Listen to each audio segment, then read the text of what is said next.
Hello అండి, నమస్తే. Welcome to my channel కథా స్రవంతి. రంగనాయకమ్మ గారు రచించిన జానకి విముక్తి పార్ట్ 46. 6 నెలల క్రిందట తన కలలో వెంకట్రావుని ప్రశ్నలగడం గుర్తొచ్చింది సత్యానికి. ఈ చైనా కోర్టును చూస్తుంటే తన కలే నిజమైనట్టుగా ఉంది. కలే నిజమైతే ఇలా ఉంటుందన్నమాట. కమ్యూనిజం రావడం అంటే ఇలా ఉంటుందా? పరిశీలకురాలు: ఆమె సూచనలు పాటించడానికి ఎందుకు చిన్నతనం అనిపించింది మీకు? భర్త: సాంస్కృతికంగా ఆమె నాకన్నా తక్కువ స్థాయిలో ఉందనుకున్నాను. ఆమెను నాతో సమానంగా చూడలేకపోయాను. జడ్జి: ఇదంతా మీ గ్రాడ్యుయేషన్ పూర్తయ్యాకే ఎందుకు జరిగింది?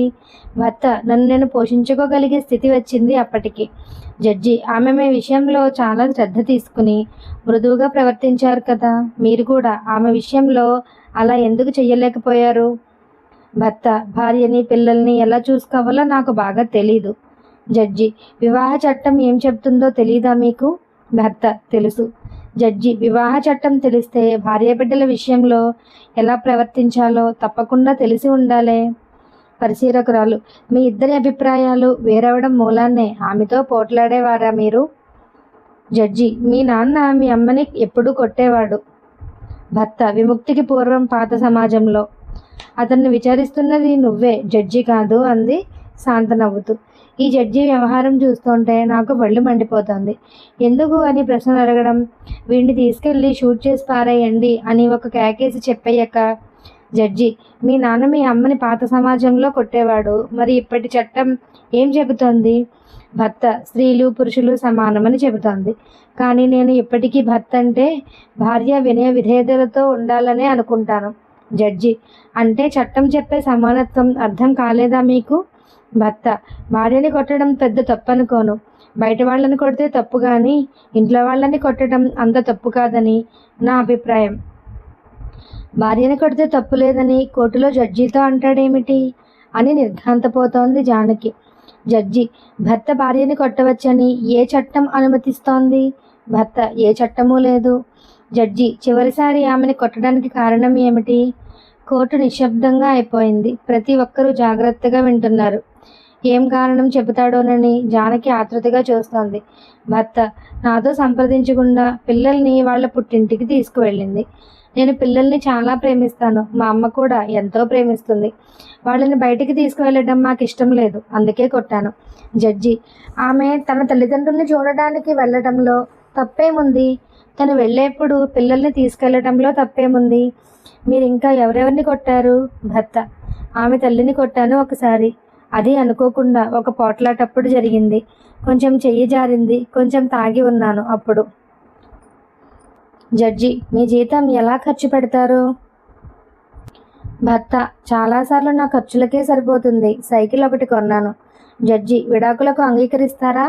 భర్త: తప్పంతా నాదేననుకుంటున్నాను. ఆమె విడాకులు అడగటం న్యాయమే, కానీ నన్ను సరిదిద్దుకోవడానికి నాకు ఇంకో అవకాశం ఇస్తుందని భావిస్తున్నాను. ఈసారి నేను మంచిగా ప్రవర్తిస్తాను. ఈసారి కూడా ఎప్పటిలాగే అయితే అప్పుడు విడాకులకి అభ్యంతరం పెట్టను. జడ్జి: భవిష్యత్తులో ఎలా ప్రవర్తించాలనుకుంటారు?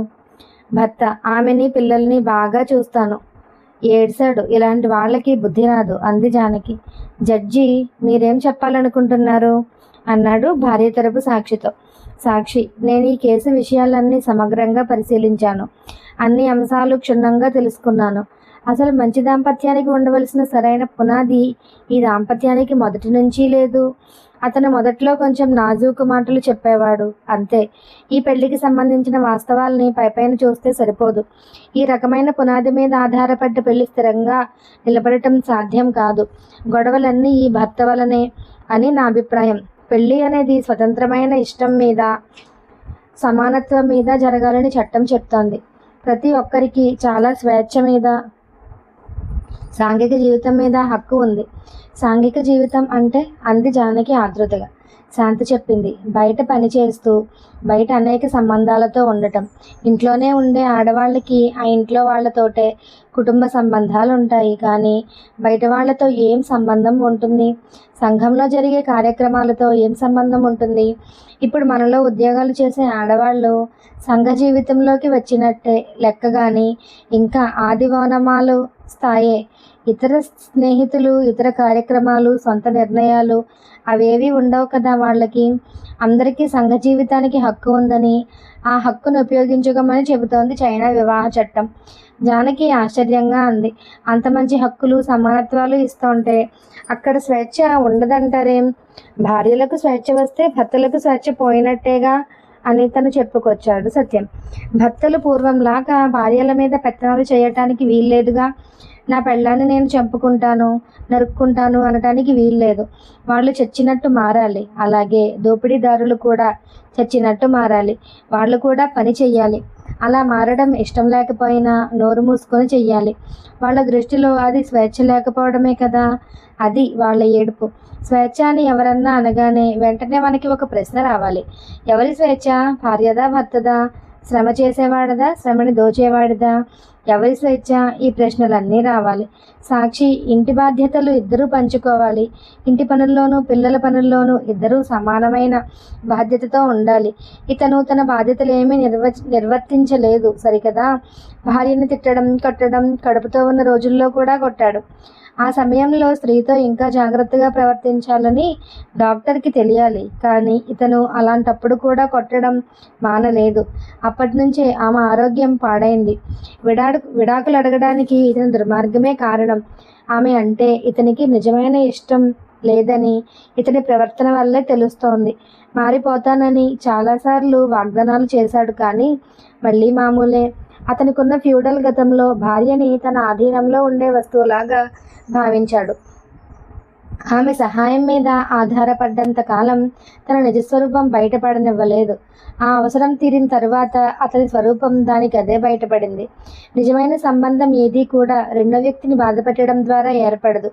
పిల్లల్ని ఎలా చూసుకోవాలో నాకు తెలియదంటున్నాడంటే ఎంత అబద్ధం ఆడుతున్నాడో చూడండి. డాక్టర్కి పిల్లల్ని ఎలా చూడాలో తెలియదట.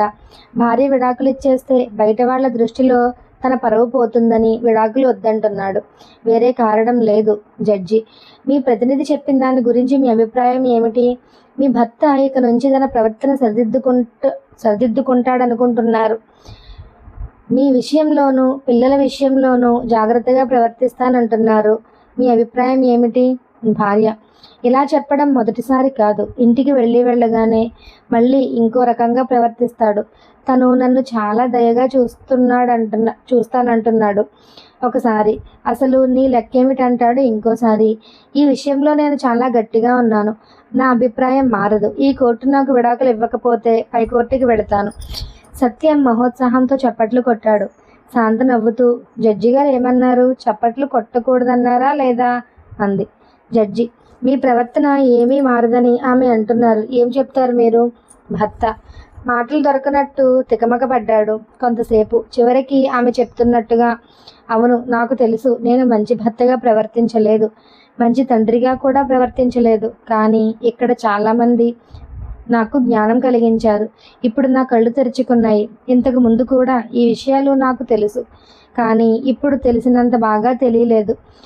నేను నిన్ను చాలా ప్రేమించాను, నిజంగా ప్రేమించాను, కానీ నిర్లక్ష్యం చేశాను. మనకి 2 పిల్లలు ఉన్నారు. ఇక నుంచి మిమ్మల్ని బాగా చూసుకుంటాను. ఈసారి జాగ్రత్తగా ఉంటానని ప్రమాణం చేస్తున్నాను. ఇలాంటి మాటలు ఇంతకు ముందు కూడా చాలాసార్లు చెప్పాను, కానీ ఇప్పుడు నిజంగా చెప్తున్నాను. ఇది ఆఖరిసారి. నాకు ఇంకో అవకాశం ఇవ్వమని ఇంతమంది ముందు నిన్ను అడుగుతున్నాను.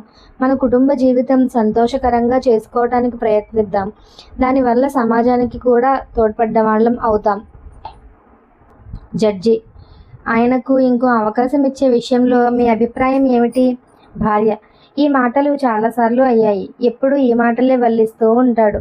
భర్త, ప్లీజ్ ప్లీజ్ అలా అనకు. నువ్వు దేవుళ్లాగా మారినా నాకొద్దు అనాలి అంది జానకి మొహం చిట్లిస్తూ. కోర్టు గది అంతా చెప్పలేనంత నిశ్శబ్దం. అందరి కళ్ళు ఆమె మీదే ఏమంటుందా అని. జడ్జి ఆమెను తీక్షణంగా పరికిస్తూ ఆమె ఏదో మాట్లాడబోయేసరికి చప్పున లేచాడు. ఇప్పుడు 15 నిమిషాల విరామం. వీరిద్దరూ ప్రైవేటుగా మాట్లాడుకుని తరువాత నన్ను పర్సనల్గా కలుస్తారు. అప్పటి వరకు కోర్టు వాయిదా పడుతోంది. జనం బయటికి పోయి మాట్లాడుకుంటూ గడిపారు. దాదాపు 40 నిమిషాలైంది. కోర్టు సెక్రటరీ కోర్టు మళ్ళీ ప్రారంభమవుతోందని చెప్పగానే అందరూ లోపలికి వచ్చి కూర్చున్నారు. ఆ భార్యాభర్తలు కూడా వచ్చారు. ఆమె ఏడ్చినట్టుగా ఉంది. చేతి రుమాలు మెలికలు పెడుతోంది. ఒప్పేసుకుంటుందా అంది జానకి కంగారుగా. అసలు వాడితో ప్రైవేటుగా మాట్లాడడం ఏమిటి, ఉత్త తెలివి తక్కువ మనిషిలా ఉంది అని విసుక్కున్నాడు సత్యం. జడ్జి దయచేసి వినండి, కోర్టు మళ్ళీ ప్రారంభమవుతోంది. ఈ భార్యాభర్తలిద్దరూ ప్రైవేటుగా మాట్లాడుకుని తమ అభిప్రాయాలు మాకు తెలియజేశారు. ఒక షరతు మీద ఆమె ఆయనకు మరొక అవకాశం ఇవ్వగలనని చెప్పారు. ఆయన ప్రవర్తనలో ఏమీ మార్పు లేకపోతే ఈసారి కోర్టు ఈ కేసును మళ్ళీ విచారణ చేయకుండానే ఆమెకు విడాకులు ఆమోదించాలి, అది షరతు. ఇప్పుడు కోర్టు తన అభిప్రాయం ప్రకటిస్తోంది. చాంగ్ వైమన్ తనని తను బహిరంగంగా విమర్శించుకున్నాడు గనుకను, ఆయన భార్య ఆయనకు ఇంకో అవకాశం ఇవ్వడానికి అంగీకరించారు గనుకను ఆమె తన విడాకుల దరఖాస్తుని ఉపసంహరించుకున్నట్టుగా పరిగణించవలసి ఉంటుంది. ఈ భార్యాభర్తలిద్దరూ తమ సంబంధాల్ని దృఢపరచుకోవటానికి ఇష్టంతోనూ సదవగాహనతోనూ ప్రయత్నించాలని కోర్టు కోరుతోంది. తర్వాత భర్తను చూస్తూ ఇలా చెప్పాడు జడ్జి. మీకు ప్రత్యేకంగా కోర్టు కొన్ని మాటలు చెప్పదలిచింది. మీరు ఆలోచించుకోవలసిన సమస్యలు చాలా ఉన్నాయి. మీ స్వభావానికి సంబంధించి చాలా ఇబ్బందులు ఉన్నాయి మీకు. ముఖ్యంగా మీ కోప స్వభావానికి సంబంధించి మీరు ఆ స్వభావం పోగొట్టుకోవడానికి సాయశక్తిలో ప్రయత్నించాలి. మీ తప్పు వైఖరుల్ని సరిదిద్దుకోవలసిందిగా మిమ్మల్ని కోర్టు మందలిస్తోంది. ఈ ఉదయం మీరు ఈ కోర్టులో మీ భార్యకు చేసిన వాగ్దానాలన్నిటినీ ఆచరణలో పెట్టాలని కోర్టు మిమ్మల్ని ఆదేశిస్తోంది. మీరు డాక్టరు. సోషలిస్టు సమాజంలో డాక్టరుగా మీకు గొప్ప బాధ్యత ఉంది. భవిష్యత్తులో మిమ్మల్ని మీరు సరిదిద్దుకోగలిగితేనే సంతోషకరమైన గృహ జీవితం గడపగలరు మీరు. మన దేశం అంతా పాత విలువల్లోంచి కొత్త విలువల్లోకి మారే క్రమంలో ఉంది. ఇది చాలా కష్టమైన పని. మన వైఖరిలో ఉన్న పాత భావాల్ని, పాత దృక్పథాలని గుర్తించుకొని వదుల్చుకోవలసిన వాటినన్నిటినీ వదుల్చుకుంటేనే మన ప్రవర్తనని చక్కబరుచుకోగలుగుతాము. మిమ్మల్ని మీరు సర్దిద్దుకోవడానికి మీ శక్తి వంచన లేకుండా ప్రయత్నించండి. తరువాత అందరి వైపు చూస్తూ జడ్జి, కోర్టు ముగిసింది. మేము వెళ్ళిన తర్వాత వీరిద్దరూ కూడా లేచి వెళ్లే వరకు మీరందరూ కూర్చుని ఉండవలసిందిగా కోరుతున్నాను అన్నాడు. తర్వాత జడ్జి లేచి తన టేబుల్ వెనక ఉన్న గుమ్మంలోకి వెళ్ళిపోయాడు. తర్వాత భార్యాభర్తలిద్దరూ లేచి భర్త కొంచెం ఇబ్బందిగాను, భార్య మామూలుగాను బయటికి వెళ్ళారు. తర్వాత కోర్టులో అందరూ లేచాము. చదవడం పూర్తి చేసి శాంత అందరి మొహాలు చూసింది. పెద్ద విచారవార్త చెవినబడ్డ వాళ్ళలాగా సత్యం, జానకి కొయ్యబారిపోయి కూర్చున్నారు. సుందరమ్మ కూడా దిగాలు పడుతున్న మనిషిలాగా ఏదో ఆలోచనలో మునిగింది. 2 నిమిషాలు ఎవ్వరూ మాట్లాడలేదు. మాట్లాడరేం ఎవ్వరూ అంది శాంత. షాక్ నుంచి అప్పుడే తేరుకున్నట్టు సత్యం చాలా బాధగా, కోపంగా, చైనా జానకి భారత జానకిని మరిపించింది అన్నాడు. చీ, నేనంత సిగ్గుమాలిన పని చెయ్యలేదులే అంది జానకి చాలా కోపంగా. ఒకసారి చేసావుగా, ఎప్పుడో చేసిందానిక, అప్పుడు మారతాడనుకున్నాను. అదే మరి, చైనా జానకి అలాగే అనుకుంది. శాంత గబగబా అంది. చైనా జానకిదే మరీ అజ్ఞానంలే సత్యం. ఆ అమ్మాయికి మరీ చిన్న వయసు కాదు, పైగా చదువుకుంది, ఉద్యోగం చేస్తోంది. ఒకరి మీద ఆధారపడే పరిస్థితి లేదు. తన ఇబ్బందుల్ని అర్థం చేసుకునే సమాజం చుట్టూ ఉంది. తన పక్షాన నిలబడి న్యాయం చేసే కోర్టులు ఉన్నాయి. అంత గొప్ప పరిస్థితుల్లో ఉండి కూడా భార్యని తంతే తప్పులేదని 15 గంటల కిందట అన్నవాడితో రాజీ పడిందంటే ఎంత అసహ్యం. అతను చాలా తప్పులు చేశాడు కదా, అంతంత తప్పులు చేసి క్షమాపణలు అడిగితే అలాంటి వాళ్లతో మళ్ళీ మామూలుగా ఉండాలంటే ఏ స్నేహితుల విషయంలోనో బంధువుల విషయంలోనో అయితే ఏదో మాట్లాడొచ్చు, కానీ భార్యాభర్తల విషయంలో ఏం బాగుంటుంది అని ఆశ్చర్యం వెలుగుచ్చింది శాంత. ఈసారి మారతాడేమో లెండి, జడ్జి చివాట్లు పెట్టాడుగా అంది సుందరమ్మ. చీ, మారడు అంది జానకి వెంటనే. మారేవాడి ధోరణి వేరమ్మా. మారేవాడైతే కోర్టుకి వచ్చిన దగ్గర నుంచి తప్పంతా నాదే, ఆమె తప్పేం లేదు అనాలి. ఆమెకి వ్యతిరేకంగా ఒక్క మాట అన్నా అనకూడదు. అలా చేస్తే ఏమో వీడి బుర్రలో పురుగు తిరుగుతుందేమో అనుకోవచ్చు, కానీ ఎంత చెత్తవాగుడు వాగాడు. ఒక మాటకి ఇంకో మాటకి పొంతన ఉందా? తప్పంతా ఆ అమ్మాయి మీదకే తోసేయాలని చూశాడు ముందు. పోట్లాటలన్నీ ఆమె మూలాన్నే వచ్చేసా అన్నాడు. తనని బాగా చూడదన్నాడు. మారేవాడైతే ఆ చెత్తంతా వాగుతాడా? ఆ జడ్జి కూడా తెలివి తక్కువ మనిషిలాగే ఉన్నాడు. ఎంతో ముఖ్యమైన ప్రశ్నలు అడగనే లేదు. భార్యని కొట్టొచ్చని కోర్టులోనే అంటున్నావు, నువ్వు మారిందేమిటి అని అడగాలా అక్కర్లేదా? ఇదిగో ఇలా అంటున్నాడు వీడు. భార్యని కొట్టినా తప్పు లేదని ఇప్పటికీ వీడి అభిప్రాయం అట. భార్య వినయ విధేయతలతో ఉండాలట. ఈ విషయాలు కూడా దృష్టిలో పెట్టుకుని వీడికి ఇంకో అవకాశం ఇస్తావో లేదో ఆలోచించుకొని చెప్పు అని ఆ అమ్మాయికి బాగా అర్థమయ్యేట్టు చెప్పాలి కదా. అప్పటికి ఆ అమ్మాయి రాజీ పడతానంటే అది వేరు. అప్పుడు జడ్జి లోపం లేదు. నిన్ను ప్రేమించాను అనగానే లొంగిపోయింది. సత్యం ఇంకా అతన్ని నమ్మే స్థితిలోనే ఉంది. అతను నమ్మించగలిగే స్థితిలోనే ఉన్నాడు. అతనికి నిజంగా ఇష్టం లేకపోతే విడాకులకి ఒప్పుకునేవాడే కదర్రా. కోర్టుల్లో చివాట్లు ఎందుకు తింటాడు అంది సుందరమ్మ మళ్ళీ. ఒక పెళ్ళాన్ని వదిలేయగానే నెల తిరగకుండా ఇంకో పెళ్ళాం వస్తుందనుకున్నావా? అక్కడ మన దేశంలో లాగా ఎన్నిసార్లు పెళ్లి చేసుకుంటే అన్నిసార్లు కట్నాలు కానుకలు గుమ్మరిస్తారనుకున్నావా? అక్కడ అదంతా కొత్త సమాజం, కొత్త జీవితాలు ప్రారంభమయ్యాయి అక్కడ. ఈ విధవను గురించి పేపర్లలో ఎక్కేస్తారు. ఫలానా విధవ భార్యని పిల్లల్ని కాల్చుకు తినేవాడని అందరికీ తెలిసిపోతే ఈ సన్నాసి మొహం ఎవడు చూస్తాడు? భార్యతో విడిపోతే వాడి జీతంలో కొంత పిల్లల కోసం ఇచ్చేయాలిగా. అదంతా ఇబ్బంది కదా. వాడికి విడిపోవడం వల్ల కలిసి వచ్చేదేమీ లేదు. అంచేత 4 కళ్ళబొల్లి మాటలు చెప్పి ఆమెను నమ్మిస్తే ప్రస్తుతానికి ఉప్పు గడుస్తుందిగా, సాగినన్నాళ్ళు సాగుతుంది అనుకుంటాడు అన్నాడు సత్యం. పిల్లల్ని కని నువ్వే కన్నావు, నాకు బాధ్యత లేదంటే అయ్యో ఇలాంటి వాళ్ళు కూడా ఉంటారు కావను అని విస్తుపోయింది సుందరమ్మ. ఉంటారు, వాళ్ళని భరించే వాళ్ళుంటే పీడించే వాళ్ళు ఉండటానికేం. చెడ్డ మగాళ్ళని అసహించుకోవటం నేర్చుకోమను ఆడవాళ్ళని. మర్నాటి నుంచి మంచి మగాళ్ళు చచ్చినట్టు తయారవుతారు. చెడ్డవాళ్లతో సర్దుకుపోతుంటే మంచివాళ్ళు ఎక్కడి నుంచి వస్తారు? చెడ్డవాళ్ళని ఎంతకాలం భరిస్తూ కూర్చుంటే అంతకాలం వాళ్లే సిద్ధమవుతారు మళ్ళీ మళ్ళీ అన్నాడు సత్యం. తర్వాత శాంతతో, శాంత, భార్యాభర్తల ఘర్షణ ఖచ్చితంగా వర్గ పోరాటం లాంటిదే. ఆర్థిక రంగంలో కాదు, సాంస్కృతిక రంగంలో శత్రువర్గాల మధ్య ఎంత ఘర్షణ జరుగుతుందో అంతా జరుగుతుంది ఆ రంగంలో భార్యకి భర్తకి అన్నాడు సత్యం. అవును, చాలా కరెక్ట్. అది భర్త అంటే భార్య వినయ విధేయతలతో ఉండాలని అతను అంత పబ్లిక్గా కోర్టులో అన్నాడు కదా. అంటే అధికారం వదులుకోవడం ఇష్టం లేదు అతనికి. భార్యకి భర్తకి సమానత్వం ఏమిటని కొత్త చట్టాలను ప్రవేశించడమే అది.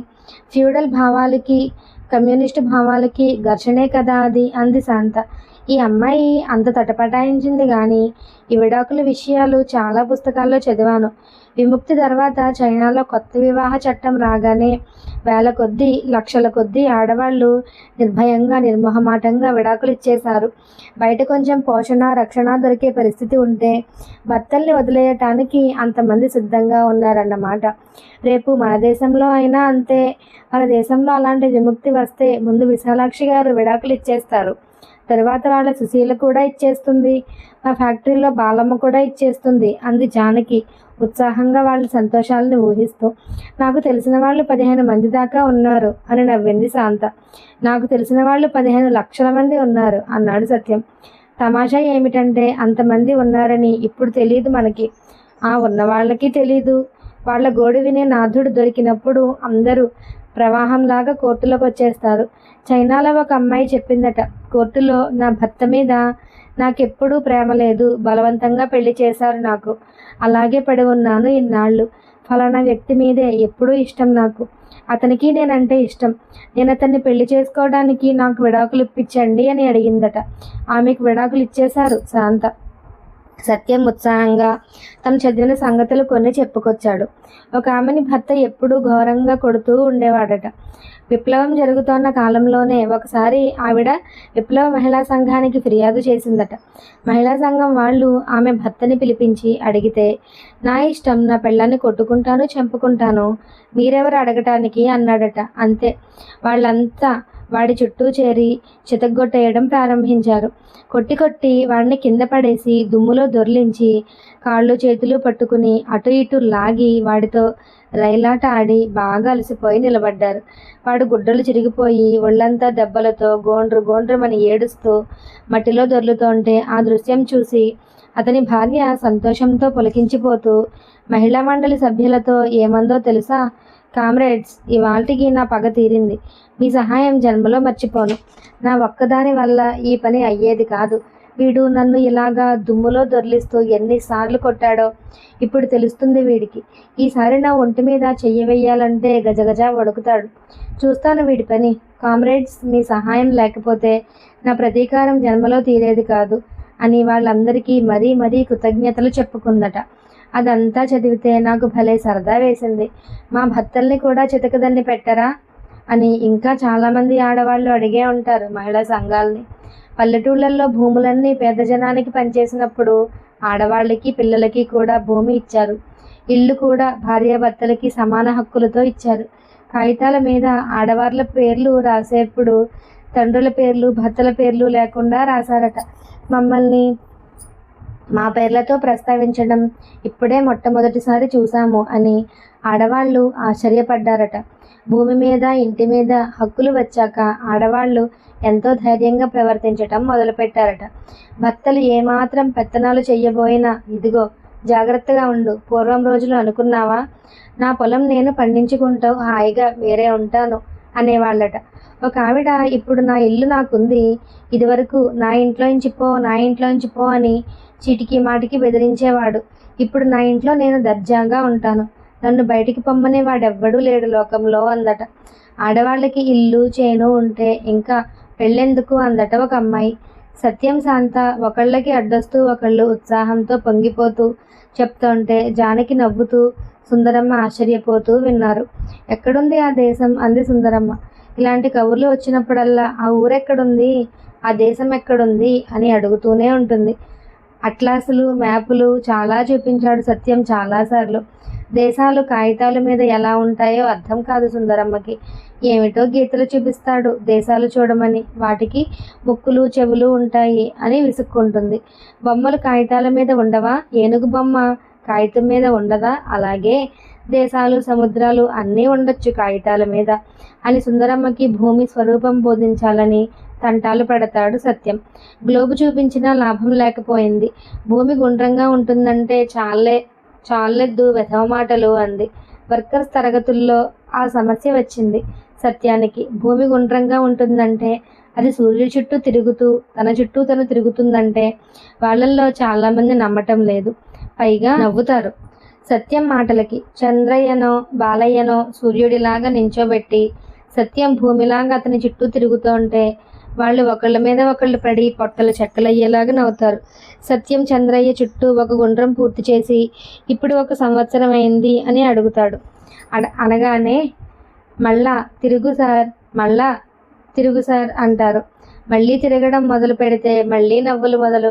భూమి కూడా వాళ్లతో కలిసి నవ్వి చివరికి ఆ ఆట ఆపి సరే ఇంకో పాఠం తీయండి అంటుంది. చైనా ఎక్కడుంది అని సుందరమ్మ అడిగిన దానికి మన దేశంలో హిమాలయ పర్వతాలు లేవు, అవి దాటి ఇంకా పైకి వెళితే అని మొదలుపెట్టి ఆ వివరాలు కాసేపు చెప్పాడు సత్యం. జానకి చాలా మాట్లాడింది. ఈ కేసు గురించి వింటుంటే అసలు కమ్యూనిజం ఎందుకు రావాలో ఎంత బాగా అర్థమైందో. రాజకీయ అధికారం రాజకీయ సంబంధం ఏమిటనిపించేది. రాజకీయ అధికారం లేకపోతే దేశంలో అన్ని మార్పులు చేయటానికి ఎలా వీలవుతుంది, ఆ కోర్టులు అలా నడవటానికి ఎలా వీలవుతుంది. ఇప్పుడు మన దేశం పాత విలువల్లోంచి కొత్త విలువల్లోకి మారుతోంది అని ఆ జడ్జి అంటుంటే ఎంత బాగా అనిపించిందో. అంటుంటే జానకి కంఠం బరువైంది. అవును, ఇది రాస్తూ ఉషా నేను గట్టిగా అనుకున్నాం, ఇలాంటి విషయాలు ఇంకా కొన్ని అనువాదాలు చేస్తే మన వాళ్ళకి చాలా పనికొస్తాయని. రెగ్యులర్గా చేస్తాం. ఈ లాయరు పని మాని పారేసి మనం మొత్తం ఈ పనుల్లో ఉంటే బాగుంటుంది అంది ఉష. అంత సంతోషం వేసింది ఇది రాస్తుంటే అంది శాంత. జానకి హఠాత్తుగా గుర్తొచ్చినట్టు చైనా అంత మంచి దేశం కదా, ఇప్పుడు మారిపోయిందంటారేం అంది ఆశ్చర్యంగా.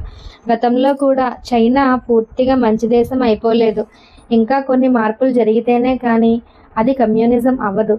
కానీ ఈలోగా దోపిడీ వర్గం చూస్తూ ఊరుకుంటుందా? తను మళ్ళీ అధికారంలోకి రావాలని, సమాజాన్నంతా పాత పద్ధతుల్లోనే ఉంచాలని దాని ప్రయత్నాలు అది చేస్తూనే ఉంటుంది. అదే వర్గ పోరాటం అంటే. జానకి దీని మీద కొన్ని పుస్తకాలు చదవాలి నువ్వు.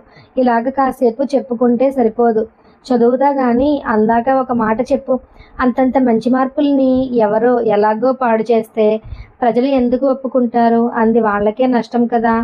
నష్టమే, కానీ దాన్ని సరిగా గ్రహించే శక్తి ప్రజలకు ఇంకా లేకపోతేనే అలా జరుగుతుంది. ప్రజలు అంటే అందులో కూడా అందరూ ఒకే రకం కాదు. వాళ్ళ ప్రయోజనాలు రకరకాలుగా ఉంటాయి. ఏ మార్పుని అయినా మనం సరిగ్గా గ్రహించుకోవటానికి అనేక అనుభవాలు కావాలి. ఎన్నోసార్లు ఇటు అటు చూసి తర్వాత ఎప్పటికో సరైన విషయం నేర్చుకుంటాం. ఇందాక విడాకుల కేసు ఉదాహరణ చూడరాదు.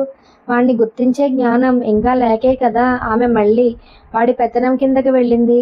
అంత మాత్రాన ఆ అమ్మాయి పూర్తిగా అజ్ఞానంలో ఉందని అర్థం కాదు కదా.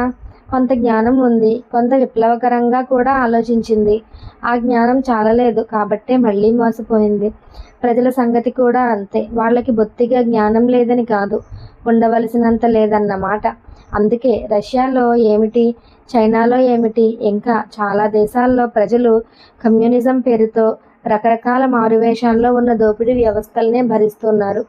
ఆడవాళ్ళు రకరకాల పద్ధతుల్లో పెత్తనం చేసే భర్తల్ని భరిస్తున్నట్టు అంది శాంత.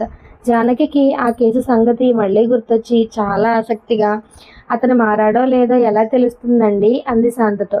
మారతాడని నమ్మకం ఉందా నీకు? ఇందాక మారడన్నావుగా అన్నాడు సత్యం. నమ్మకం ఉందని కాదు, అసలు ఏమైందోనని. ఏమవుతుందో ఆ అమ్మాయే చెప్పిందిగా. ఏమవుతుందో మనం చక్కగా ఊహించవచ్చు. వాడు ఇంటికి పోగానే మేకప్ మార్చేస్తాడు. పోనీ ఆ రోజు కాకపోయినా మర్నాటి నుంచి మళ్ళీ మొదలు భర్త లీలలు. ఆ అమ్మాయి మళ్ళీ ఓర్చుకోవడం మొదలు పెడుతుంది. ఇక వెళ్ళదని వీడు ఇంకా విజృంభిస్తాడు. పాపం పండే రోజు ఒకటి వస్తుంది. ఆ రోజున వాడిని జీవితంలోంచి ఒక్క తన్నుతో ఎగరగొట్టేస్తుంది. విడాకులు ఇచ్చేస్తుంది కోర్టు అని సత్యం గబగబా వర్ణించేశాడు. సుందరమ్మకి ఇంకా అనుమానంగానే ఉంది. వీళ్ళ అభిప్రాయాల మీద మారడంటారా అంది కొంచెం ఆశపడుతూ. రోగుల్ని చూస్తే ఏ రోగి బతుకుతాడో ఏ రోగి బతకడో డాక్టర్కి తెలిసిపోతుందే. అలాగా ఏ భర్త మారతాడో ఏ భర్త మారడో సత్యానికి తెలిసిపోతుందండి అని నవ్వింది శాంత. జానకి, ఈ కేసు సంగతి ఏమైందో సరదాగా తెలుసుకోవాలంటే ఒకలా చెయ్యొచ్చు. ఢిల్లీలో చైనా రాయబారి ఉంటాడు. వాళ్ళ ఆఫీసుకి ఈ వివరాలన్నీ ఇచ్చి ఉత్తరం రాస్తే వాళ్ళు జవాబిస్తారు అంది. డివిజనిస్టు రాయబారి అంత బాధ్యతగా ఉండడు. నేను ఢంకా బజాయించి చెప్పగలను అన్నాడు సత్యం. జానకి కుతూహలంగా, రాయండి శాంత గారు, రేపు తప్పకుండా రాయండి అంది. రాస్తా కానీ ఈ చైనా కోర్టులో చాలా గొప్ప విషయాలు ఉన్నాయి. కొన్ని మీరు అసలు గమనించారా లేదా? ఏమిటి? దేని గురించి? సత్యం, ఈ కోర్టులో ఏం కొత్తదనం ఉందో ఆలోచించండి. అంతా కొత్తే కదా. సత్యం, అలా కాదు, కొన్ని పాయింట్లు చెప్పు. సత్యం కిందకి మీదకి తల ఎగరేసి, కాసేపు మొదటిది నువ్వు చెప్పే, తర్వాత మేము చెప్తామన్నాడు. చెప్పనా? మొదటిది, కేసులో లాయర్లు లేరు అని పెద్ద కేక పెట్టాడు సత్యం. అవును సుమా, లాయర్లు లేరు. రెండోది, ఉండు నేనే చెప్తా. ఇందాక ఏదో అనుకున్నానబ్బా. కేసంతా ఒక్క పూటలో ఒక్క సిట్టింగ్లో అయిపోయింది, అంతేనా? కరెక్ట్. ఆశ్చర్యంగా లేదా? ఆశ్చర్యమా పరమాశ్చర్యమా? మన కోర్టుల్లో అయితే ఎన్నాళ్ళు పడుతుంది విడాకుల కేసుకి? జానకి, కనీసం ఒక సంవత్సరమా? చెప్పాలంటే ఇంకా ఎక్కువే. ఇది వరకు చాలా ఎక్కువ కాలం పట్టేది. ఇప్పుడు కొంచెం నయం. ఒక అమ్మాయి కేసు మా దగ్గర ఇప్పుడు 2 ఏళ్ల నుంచి నడుస్తోంది. అసలు ఈ సంఘంలో ఒక ఆడమనిషి ఒంటరిగా కోర్టుకి రాగలదా? మగవాళ్ళ సహాయం ఉంటేనే కోర్టుకి రావాలి, లేకపోతే లేదు. అసలు మంచి కోర్టు అనేది ఎలా ఉండాలంటే, ఒక వ్యక్తి తన ఇబ్బందులన్నీ ఒక కాగితం మీద రాసి కోర్టు ఆఫీస్లో ఇచ్చేస్తే వాళ్ళు ఒక రోజున ఆ వ్యక్తిని కోర్టుకి పిలిచి ఆ కేసు విచారణ అంతా పూర్తి చేసి పంపేయాలి. మనిషికి న్యాయం దొరకడం అంటే అది. సరిగ్గా చైనా కోర్టు అలా ఉంది. మన కోర్టుల్లో కేసు పెట్టాలంటే ఎంత తతంగం, ఎంత డబ్బు ఖర్చు, ఎన్ని లంచాలు, లాయర్ల చుట్టూ, గుమస్తాల చుట్టూ, టైపిస్టుల చుట్టూ, కోర్టుల చుట్టూ, ప్రతి అడ్డమైన వాడి చుట్టూ ఎంత తిరుగుడు. ఒక ఆడమనిషి విడాకుల కేసు పెట్టిందంటే ఆ మనిషిని చెడిపోయిన దాన్ని చూసినట్టు చూస్తారు. లాయర్ దగ్గర నుంచి కోర్టు బంట్రోతు దాకా. జడ్జి వ్యక్తిగతంగా ఎంతో మంచివాడైతేనే కేసు కొంచెం నీట్గా నడుస్తుంది. లేకపోతే ఎదురు లాయర్ ఎంతెంత వెకిలి ప్రశ్నలు అడుగుతాడో. కొంతమంది ఆడవాళ్ళు బోనులో నిలబడి ఏడ్చేస్తారు కూడా. మా సీనియర్ గారు అసలు భర్తల తరపు కేసులు తీసుకోరు. సాధారణంగా భర్తల తరపున న్యాయం ఉండదు. ఎంతసేపు డబ్బు గొడవలు, కొట్టడం, తిట్టడం, అవమానాలు, పిల్లల్ని పట్టించుకోకపోవడం, వేరే ఆడవాళ్ళతో సంబంధాలు, ఇవే అన్నీ. భర్త తరపున న్యాయం ఉందని నమ్మకం కలిగి ఆ కేసు చేసినా అతని భార్యని పిచ్చి పిచ్చి ప్రశ్నలు అడగనివ్వరు. ఈయన కేసుకి ఎంత అవసరమో అంతే అడగాలంటారు. చాలామంది లాయర్లు, జడ్జీలు అలా ఉండరు. ఆడవాళ్ళు విడాకులు అడుగుతున్నారంటేనే మహాచులకన వాళ్ళకి. చైనా కోర్టులో చూడండి ఎంత గొప్పగా ప్రవర్తించారో వాళ్ళు. ఆమె తరపున ఎంతమంది మాట్లాడారు. వాళ్ళ వాదన, వాళ్ళ ప్రశ్నలు ఎంత న్యాయంగా, ఎంత సూటిగా ఉన్నాయి. మన కోర్టుల్లో వాదనలైతేనా ఎంత వంకర టింకరగా నడుస్తాయో.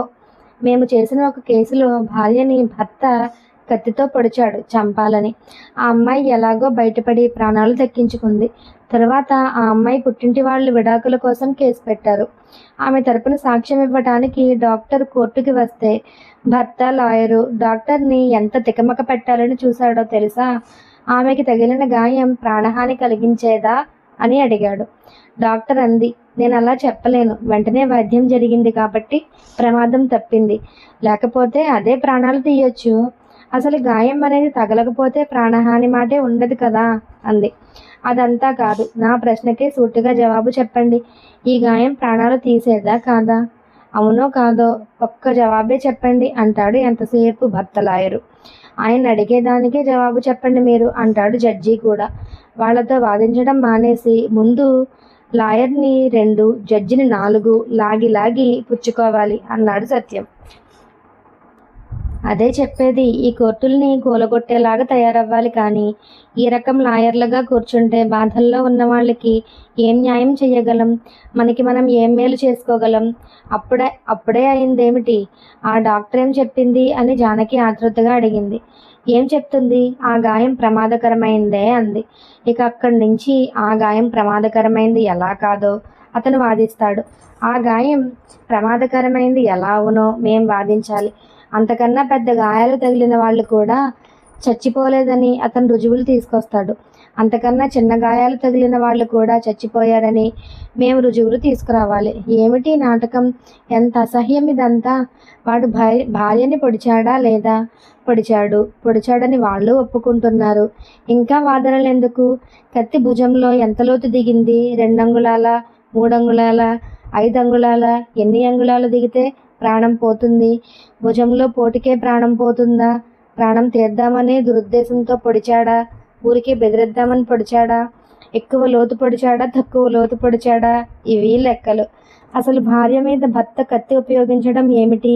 కర్రలు, కత్తులు, గొడ్డళ్ళు ఉపయోగిస్తే ఆ సంబంధం భార్యాభర్తల సంబంధం అవుతుందా?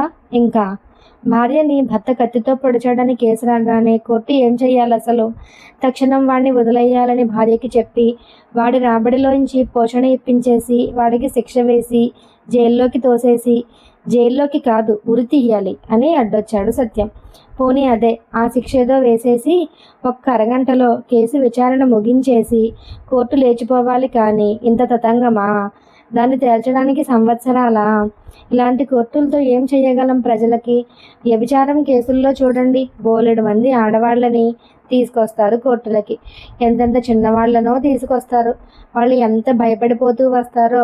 రాత్రుళ్ళు ఎంతో సుఖంగా ఇళ్లల్లో, గదుల్లో పుస్తకాలు చదువుకుంటూ, కబుర్లు చెప్పుకుంటూ హాయిగా నిద్రపోతూ గడపవలసిన వాళ్ళు కదా. సందుల వెంట, గొంతుల వెంట, చలిలో, వానలో వీటిల కోసం తిరుగుతారంటే ఎందుకు చేస్తారు అలాగా? అబిట్ సెంటర్లో నిలబడి పురుషుల్ని ఆకర్షించడానికి వెకిలి చేష్టలు చేసావట నిజమేనా అంటాడు మ్యాజిస్ట్రేటు. వెకిలి చేష్టల్ని చూస్తే ఆ పురుషులకు ఎలా ఆకర్షణ వస్తుందో మరి. అవునయ్యా, చేశానయ్యా అని వణికిపోతుంది ఆ అమ్మాయి. పోలీసుల తర్ఫీదు అది. ఆ అమ్మాయి అబిట్ సెంటర్కి వెళ్ళే ఉండదు అసలు. తప్పు ఒప్పుకుంటావా అంటాడు మళ్ళీ. ఒప్పుకుంటానయ్యా. జరిమానా కడతావా? కడతానయ్యా. 50 రూపాయలు కట్టు. ఇక నుంచి బుద్ధిగా ఉండు. ఇది వ్యభిచారాన్ని నిర్మూలించే మార్గం వీళ్ళకి. ఆ అమ్మాయి ఆ వృత్తి బుద్ధి లేకే చేస్తున్నట్టు. జరిమానా కట్టి కోర్టు దాటితే ఆ అమ్మాయి తర్వాత జీవితం ఏమిటి? మళ్ళీ ఆ మార్గమే కదా. అదే చేసుకుని బతికే పరిస్థితి సృష్టించింది ఈ సమాజమే. అలా బతుకుతున్నందుకు శిక్షించేది ఈ సమాజమే. ఈ విషయంలో విముక్తి తర్వాత చైనాలో ఏం చేశారో తెలుసా? ఒక్క షాంఘై నగరంలోనే కడుపు వృత్తి మీద బతికే ఆడవాళ్ళు అప్పుడు 34,000 మంది ఉండేవారట. ముందు వాళ్ళందరి లిస్టు తయారు చేసి వాళ్ళ కోసం ఒక సెంటర్ ప్రారంభించారు. వెంటనే వాళ్ళందరికీ పెద్ద ఎత్తున వైద్యం మొదలుపెట్టారు. వాళ్ళల్లో ప్రతి ఒక్కరూ సుఖవ్యాధులతో బాధపడుతున్న వాళ్ళేనట. కొంతకాలం పాటు వైద్యం చేసి ముందు వాళ్ళ ఆరోగ్యాలు బాగు చేశారు. ఆలోగా వాళ్ళకి కొత్త సమాజం అంటే ఏమిటో, దేశంలో విముక్తి ఎలా జరిగిందో, విముక్తి అంటే దేని నుంచి విముక్తో, వర్గ పోరాటం అంటే ఏమిటో, దోపిడీ సమాజం అంటే ఏమిటో, పూర్వం నుంచి పొడుపు వృత్తి ఎందుకు ఉందో, అది స్త్రీలకు ఎంత అవమానకరమైందో, దానివల్ల వ్యక్తికి సమాజానికి ఎంత హాని కలుగుతోందో అటువంటి విషయాలన్నిటి మీద రెగ్యులర్గా క్లాసులు పెట్టి బోధించారు. వాళ్ళు రహస్యంగా కూడా ఆ వృత్తిలోకి దిగకుండా ఆ జ్ఞానం వాళ్ళని కాపాడింది. పల్లెటూళ్ళలో తల్లిదండ్రులున్న వాళ్ళని వాళ్ళ పెద్దవాళ్ళకి ఉత్తరాలు రాసి కొందరిని గ్రామాలకు పంపించేశారు. వాళ్ళకి అక్కడే పనులు చూపిస్తారన్నమాట. మిగతా వాళ్ళందరికీ రకరకాల పనుల్లో ట్రైనింగులు ఇచ్చారు. వాళ్ళంతా నర్సులు, టైలర్లు, ప్రెస్ వర్కర్లు, మిషన్ ఆపరేటర్లు అయ్యారు. అలా రకరకాల పనుల్లోకి వెళ్ళిపోయారు. ఆ సెంటర్లో కూడా ఒక ఫ్యాక్టరీ పెట్టారు. కొంతమంది అక్కడే ఉండడానికి ఇష్టపడ్డారు. ఈ పనులన్నీ ఆ స్త్రీలే కమిటీలుగా ఏర్పడి చేసుకున్నారు. ఆ ఊళ్ళోనే కాదు, దేశంలో ప్రతి చోట అలాగే చేసుకున్నారు. వాళ్ళంతా కొత్త జీవితాల్లో సెటిల్ అయ్యాక పాత జీవితాల గురించి నాటకాలు రాసి వేసేవాళ్ళట. ఆడవాళ్ళని ఎంత మోసంగా ఆ వృత్తిలోకి దించేవాళ్ళో, వాళ్ళ వల్ల వచ్చే సంపాదనతో ఎంతమంది బ్రోకర్లు లాభపడేవాళ్ళో, ఆ వృత్తిని వదిలించుకోవటం ఎంత అసాధ్యంగా ఉండేదో, వాళ్ళ జీవితాలు చివరికి ఎలా అయిపోతూ ఉండేవో, దేశ విముక్తి వాళ్ళని ఎలా విముక్తి చేసిందో అదంతా నాటకాలు వేస్తూ నాటకాల్లో వాళ్ళు బోరున ఏడ్చేవాళ్ళట. సుందరమ్మ మొహంలో కూడా ఎంతో సానుభూతి తొడకిసలాడింది. అసలు ఆ వృత్తి లేకుండా చెయ్యాలంటే ఆ వృత్తి చేసుకునే ఆడవాళ్ళ పేదతనం బాగు చేస్తేనే చాలదు. వాళ్ళ దగ్గరికి వచ్చే మగాళ్ళ సమస్య కూడా ఉంది. సంసారాలు సంతోషంగా లేకపోబట్టే కదా భార్యలు రహస్యంగాను, భర్తలు పబ్లిక్గాను వ్యభిచారానికి మొగ్గేది. విముక్తి తర్వాత సంసారాలు బాగుపడే మార్గాలు కూడా ప్రారంభమయ్యాయి కదా. బలవంతంగా కాపురాలు చేస్తున్న వాళ్ళంతా విడాకులు ఇచ్చుకుని విడిపోయారు. ఆడవాళ్ళందరికీ హక్కులు, ఉద్యోగాలు వచ్చాయి. పూర్వంలాగా భార్యల్ని కొట్టి తిట్టి నీచంగా చూడడానికి వీలు లేదు కాబట్టి భర్తలు కూడా కొత్త రకం మనుషుల్లాగా మారవలసి వస్తోంది. ఇళ్లల్లో పోటా ఉండే ఘర్షణలు తగ్గిపోయాయి. అసలు పెళ్లి చేసుకునేప్పుడే ఇష్టమైన వాళ్ళని చేసుకొని ఇద్దరూ స్నేహంగా బతకడం అలవాటు చేసుకుంటూ ఉంటారు. ఇళ్లల్లో నెమ్మదిగా సామరస్యం వచ్చిన కొద్దీ ఆ దృష్టి తగ్గిపోతూ ఉంటుంది కదా. వ్యభిచారాన్ని అరికట్టాలంటే ఇంత వ్యవహారం ఉంది. మన కోర్టుల్లో మజిస్ట్రేటు అరిచినట్టు బుద్ధిగా ఉండు అని కేక పెడితేనే సరిపోదు. దానికి ఒక పక్క వేశ్య సమస్యని, ఒక పక్క విటుడి సమస్యని కూడా పరిష్కరించాలి. దానికి అంత జ్ఞానం, అంత కార్యక్రమం ఎవరి చేతుల్లో ఉందో వాళ్ళే ఆ ప్రపంచాన్ని మార్చగలరు. మిగతా కబుర్లన్నీ ఉత్త పోసుకోలు కబుర్లే. ప్రపంచాన్ని నిజమైన మానవ విలువల మీద నిలబెట్టాలంటే వంకర టింకర మానవతావాదులు అవ్వడం కాదు, కమ్యూనిస్టులు అవ్వాలి. ప్రజల పక్షానికి నిజంగా న్యాయం చెయ్యాలంటే న్యాయవాదులు అవ్వడం కాదు, ముందు కమ్యూనిస్టులు అవ్వాలి. ప్రజలకు నిజంగా వైద్యం చేయాలంటే డాక్టర్లు అవ్వడం కాదు, ముందు కమ్యూనిస్టులు అవ్వాలి. ప్రజలకు నిజంగా చదువులు చెప్పాలంటే టీచర్లు అవ్వడం కాదు, కమ్యూనిస్టులు అవ్వాలి. మనం అస్తమాను ఈ సంగతి గుర్తుపెట్టుకుని ఈ దృష్టితోటే ఉండాలి. జానకి కళ్ళు చెమర్చి మాట్లాడలేకపోయింది. ఇందాక నువ్వు చెప్పిన కోర్టు హైదరాబాద్లో ఎప్పుడు పెడతారమ్మా అంది సుందరమ్మ చాలా ఆశగా కోడలితో. సత్యం చిరునవ్వు నవ్వాడు. ఎప్పుడో పెడతారో తెలియని ఆ కోర్టులో చెప్పుకోవడానికి సుందరమ్మకి 2 ఫిర్యాదులున్నాయి సిద్ధంగా.